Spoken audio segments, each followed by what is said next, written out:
നമ്മുടെ കർത്താവിൻ്റെ വലിയ കൃപയാൽ അനുഗ്രഹിക്കപ്പെട്ട പുതിയ വർഷത്തിൻ്റെ പുലരിയെ കാണുവാൻ നമുക്കേവർക്കും കർത്താവ് തന്ന ഭാഗ്യത്തെ ഓർത്ത് ദൈവത്തെ സ്തുതിക്കുന്നു. പെന്തക്കോസ്റ്റ് മെസ്സഞ്ചറിൽ കൂടെ പ്രഭാത സന്ദേശം കേൾക്കുന്ന എല്ലാ പ്രിയപ്പെട്ടവരെയും ഈ അനുഗ്രഹിക്കപ്പെട്ട പുതുവർഷത്തിൻ്റെ ആശംസകളും വന്ദനവും അറിയിക്കുകയാണ്.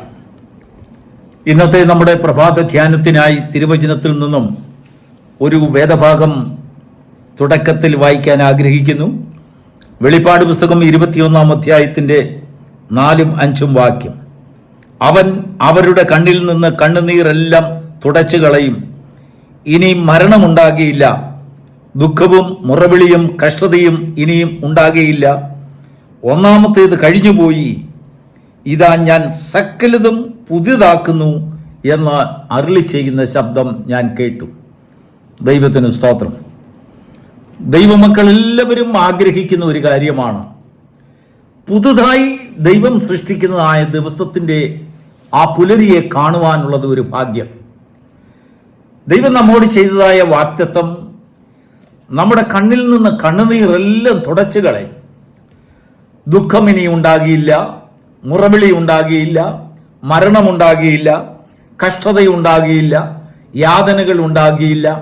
അതിൽ നിന്നൊക്കെയും ഉള്ളതായ ഒരു വിടുതലിനെ നമ്മുടെ കർത്താവ് നമുക്ക് വാഗ്ദത്തം ചെയ്യുന്നതിനാലാണ് ഈ പ്രഭാതത്തിലും ദൈവത്തിൽ നിന്നുള്ളതായ അരുളപ്പാട് ഈ പുതുവർഷത്തിന്റെ പുലരിയിൽ കേൾക്കുവാൻ നാം താല്പര്യപ്പെടുന്നത്.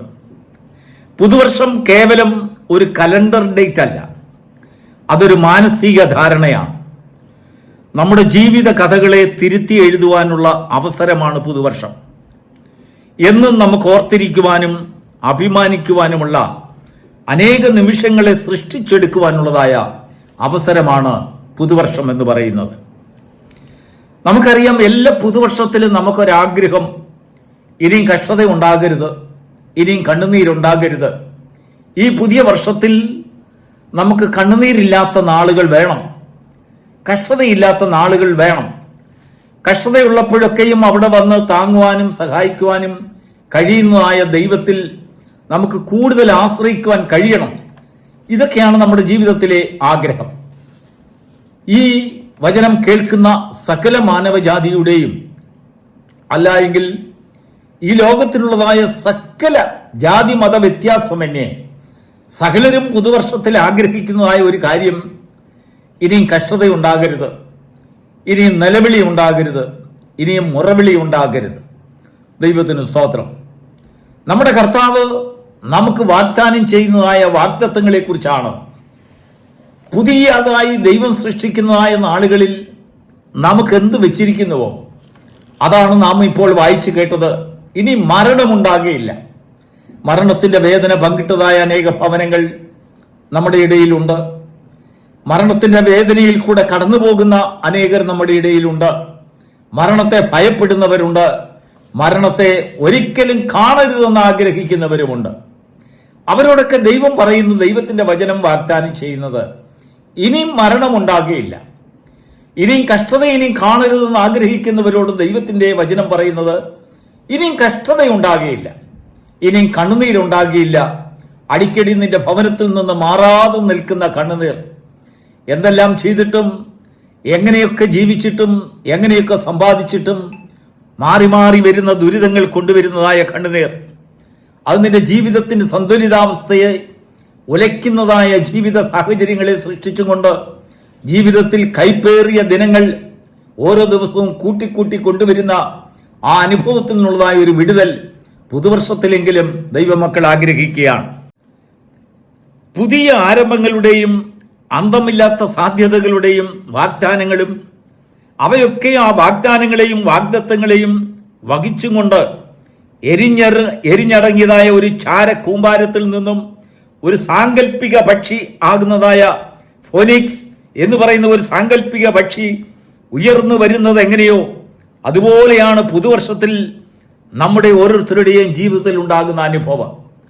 അനേക കണ്ണുനീരും അനേക യാതനകളും അതിന് സമാനമായ ചാരക്കൂമ്പാരത്തിൽ നിന്ന് ഒരിക്കലും ഇനി ഒരു നന്മ ഉണ്ടാകുകയില്ല എന്ന് നമ്മൾ കരുതായ സ്ഥാനത്ത് നിന്ന് നമ്മുടെ പ്രതീക്ഷകളും നമ്മുടെ അറിവുകളും എല്ലാം ഭേദിച്ചും കൊണ്ട് ഒരു മനോഹരമായ ഒരു പക്ഷി, ഒരു സാങ്കല്പിക പക്ഷി, അതിൽ നിന്ന് ഉയരുന്ന ആ പക്ഷിയെ വിളിക്കുന്ന പേരാണ് ഫോനിക്സ്.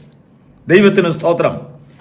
ജീവിതത്തിലെ വെല്ലുവിളികളെ നേരിടുവാൻ, കഴിഞ്ഞ തെറ്റുകളിൽ നിന്നും കരകയറുവാൻ പ്രശാന്ത സുന്ദരമായ ഒരു ഭാവി വാഗ്ദാനം നമുക്കുണ്ടെങ്കിലേ തോൽവിയിൽ നിന്നും ജയത്തിലേക്ക് നമ്മെ കൈപിടിച്ച് കരകയറ്റുവാൻ സഹായിക്കുകയുള്ളൂ. ഒരു ക്രിസ്തീയ വിശ്വാസിയെ സംബന്ധിച്ചിടത്തോളം പുതുവർഷം അവന്റെ പ്രത്യാശയ്ക്കും അവന്റെ വിശ്വാസത്തിനും അവന്റെ വളർച്ചയ്ക്കും വഴിമരുന്നായിട്ടാണ് ഈ പുതുവർഷത്തിലെ ആരാധനയും പുതുവർഷത്തെക്കുറിച്ചുള്ളതായ ഒരു പ്രത്യാശയും അവന്റെ ജീവിതത്തിലേക്ക് കടന്നു വരുന്നത്.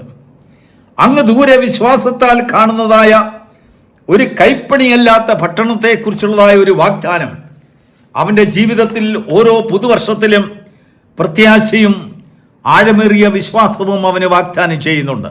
പൂർണ്ണ ചന്ദ്രനുള്ള സമയത്തൊക്കെ, അല്ലെങ്കിൽ ചന്ദ്രൻ നമുക്ക് ദൃശ്യമാകുന്ന സമയത്തൊക്കെ ആകാശത്തേക്ക് നോക്കിയാൽ ചന്ദ്രനോട് ഏറ്റവും അടുത്ത് നിൽക്കുന്ന ഒരേ നിരയിൽ വരുന്ന 3 നക്ഷത്രങ്ങളെ കാണാം. അതിൻ്റെ വാനശാസ്ത്രനാമം ആ നക്ഷത്രങ്ങൾക്ക് എന്താണെന്ന് എനിക്കറിയില്ല. പക്ഷെങ്കിൽ നമ്മുടെ നാട്ടിലെ ആശാരി ജോലി ചെയ്യുന്നവർക്ക് അവരതിനൊരു പേരിട്ടിട്ടുണ്ട്. അവർ പേരിട്ട് വിളിക്കുന്നത് ഞാൻ കേട്ടിട്ടുണ്ട്. അതിൻ്റെ പേരാണ് മുഴക്കോൽ നക്ഷത്രം. ദൈവത്തിന് സ്തോത്രം. ഈ മുഴക്കോൽ എന്ന് പറയുന്നത് ഒരു സാങ്കല്പിക പേരാണ്. അതിനെ ഓരോ രാജ്യത്തും ഓരോ ശാസ്ത്രജ്ഞന്മാരും അതിനെന്ത് പേരാണ് ഇട്ടിരിക്കുന്നതെന്ന് അറിയത്തില്ല. എന്നാൽ ഈ ചന്ദ്രനോട് ഏറ്റവും അടുത്ത് നിൽക്കുന്നതും ചന്ദ്രൻ പോകുന്നിടത്തൊക്കെയും അനുധാവനം ചെയ്യുന്നതുമായ ഈ മുഴക്കോൽ നക്ഷത്രത്തിന് ചില പ്രത്യേകതകളുണ്ട്. നമ്മുടെ കാഴ്ചയിൽ അത് ചന്ദ്രനോട് അടുത്ത് വരുന്നത് കാണും. ഇല്ലെങ്കിൽ ഈ മുഴക്കോൽ നക്ഷത്രത്തിന്റെ വലിപ്പം അല്ലെങ്കിൽ നീളം വ്യത്യാസമാകുന്നത് പോലെ നമുക്ക് തോന്നും. പക്ഷെങ്കിൽ യഥാർത്ഥമായി പഠിച്ചു നോക്കിയാൽ ആ മുഴക്കോൽ നക്ഷത്രത്തിന്റെ അകലത്തിന്, അളവിന് യാതൊരു വ്യത്യാസവുമില്ല. ദൈവത്തിന് സ്തോത്രം. വെളിപ്പാട് പുസ്തകം 21-ാം അധ്യായത്തിന്റെ 17-ാം വാക്യത്തിൽ വായിക്കുന്നു, അതിന്റെ മതിൽ അളന്നു, മനുഷ്യന്റെ അളവിനെന്ന് വെച്ചാൽ ദൂതന്മാരുടെ അളവിന് തന്നെ 144 മുഴം ആയിരുന്നു. നോക്കൂ, ഉൽപ്പത്തി പുസ്തകം മുതൽ വെളിപ്പാട് പുസ്തകം വരെ ദൈവം അളക്കുന്ന അളവെല്ലാം മുഴം മുഴം. ഈ അളവിനെ നിശ്ചയിക്കുവാൻ ദൈവം കൊടുത്തത് പൊന്നുകൊണ്ടുള്ളതായ ഒരു ചെങ്കോൽ. ദൈവത്തിന് സ്തോത്രം. പൊന്നുകൊണ്ടുള്ളതായ ഒരു മുഴങ്കോൽ ദൂതന്റെ കയ്യിൽ കൊടുത്തു. അതിനുശേഷം ദൂതൻ അളന്നു 144 മുഴം ആ ഗോപുരത്തിന്റെ അല്ലെങ്കിൽ ആ മതിലിന്റെ അളവെന്ന് കണ്ടുപിടിച്ചു. അത് എഴുതി വെച്ചു. അതിനുശേഷം മനുഷ്യനോട് ദൈവം ഒരു സത്യം തുറന്നു പറയുന്നുണ്ട്. ആ സത്യമാണ് തിരുവചനത്തെ മുഴുവനും നിയന്ത്രിച്ചു കൊണ്ടിരിക്കുന്നത്. ദൈവത്തിന് മഹത്വം ഉണ്ടാകട്ടെ.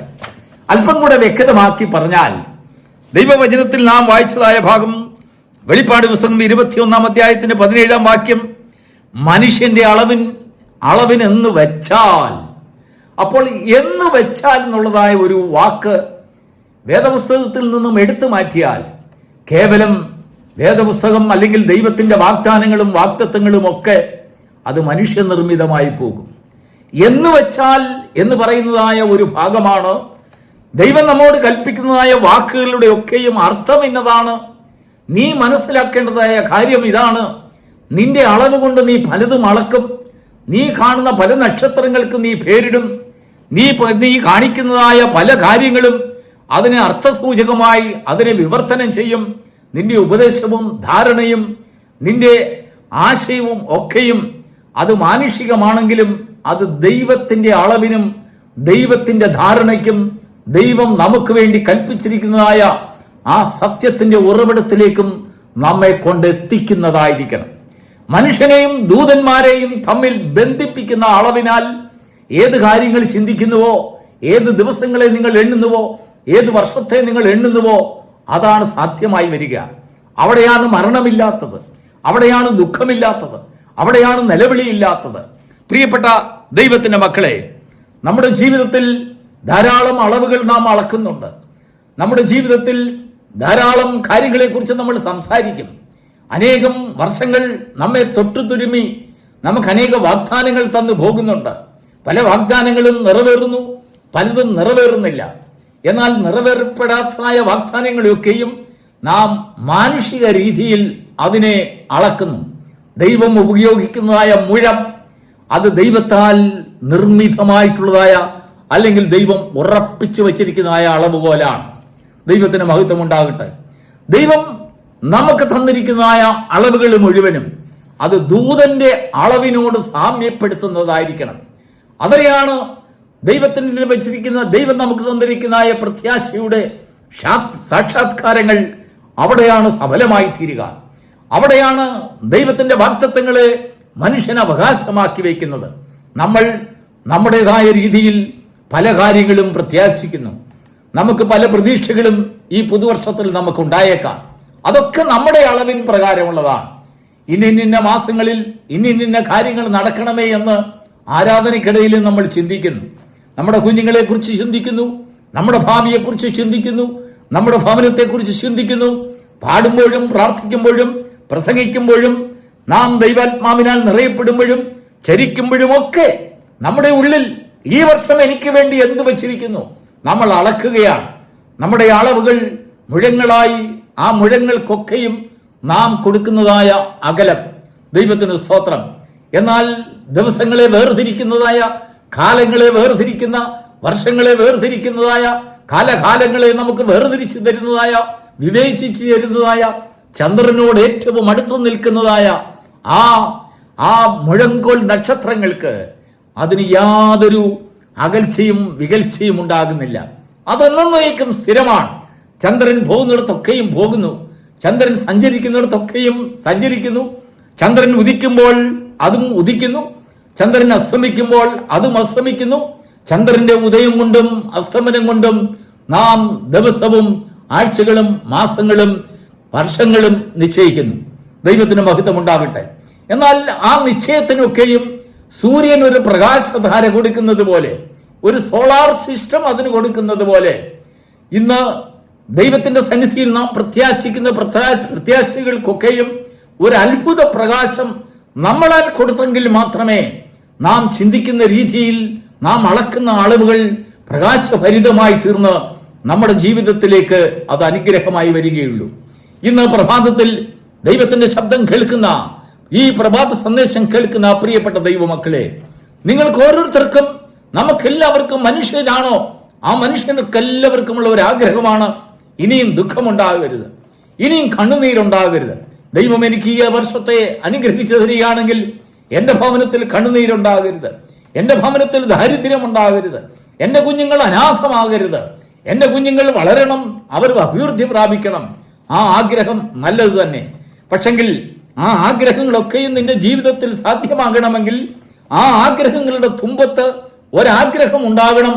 അതിന്റെ വളർച്ചയിലും അവസാനത്തിലും മനുഷ്യന്റെ അളവിനെന്ന് വെച്ചാൽ ദൂതന്മാരുടെ അളവിന് തന്നെ. ദൂതന്മാരുടെ അളവിനെന്ന് വെച്ചാൽ സ്വർഗീയമായ അളവിലേക്ക് നിന്റെ അളവുകൾ അത് കോർത്തിണക്കുമാറാകണം. നമ്മുടെ ചിന്തകളും നമ്മുടെ ആഗ്രഹങ്ങളും സ്വർഗീയമായ ധാരണകളോട് കോർത്തിണയ്ക്കുന്നതായിരിക്കണം. സ്വർഗീയമായ ആ ദൈവം വെച്ചിരിക്കുന്നതായ അളവുകളോടും മാറ്റമില്ലാത്തതായ പൊൻകോലുകൊണ്ട് അളക്കുന്നതായ, അതായത് ഒരു തേയ്മാനം കൊണ്ട് പോലും അളവുകൾക്ക് വ്യത്യാസം വരാത്ത രീതിയിൽ പൊന്നുകൊണ്ടുള്ളതായ ഒരു ശകലം ദൈവം അതിന് അളവിനായി അത് നൽകപ്പെട്ടിരിക്കുന്നു. നമ്മുടെ ജീവിതത്തിലെ ആഗ്രഹങ്ങൾ, നമ്മുടെ പ്രതീക്ഷകൾ, നമ്മുടെ പ്രത്യാശകൾ, നമ്മുടെ വിശ്വാസങ്ങൾ, ആരാധനകൾ മനുഷ്യന്റെ അളവിനെന്ന് വെച്ചാൽ ദൂതന്മാരുടെ അളവിന് തന്നെ അത് കോർത്തിണയ്ക്കുന്നതായിരിക്കണം.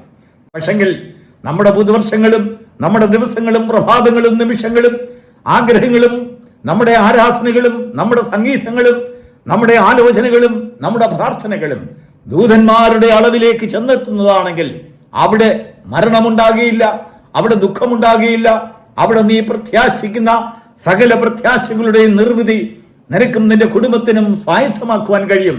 ഈ പുതിയ പ്രഭാതത്തിൽ, ഈ പുതിയ വർഷത്തിൽ, ഈ പുതിയ ദിനങ്ങളിൽ, വരും കാലങ്ങളിൽ നമ്മുടെ അളവുകളൊക്കെയും ദൂതന്മാരുടെ അളവുമായി സമന്വയപ്പെടുത്തി പോകുന്നതായ അനുഗ്രഹിക്കപ്പെട്ട പ്രഭാതങ്ങളായി, വർഷങ്ങളായി, ജീവിതത്തിന്റെ പ്രത്യാശ നിർവൃതികളായി നമ്മുടെ ജീവിതത്തിലേക്ക് ഇറങ്ങി വരുമാറാകട്ടെ. God bless you.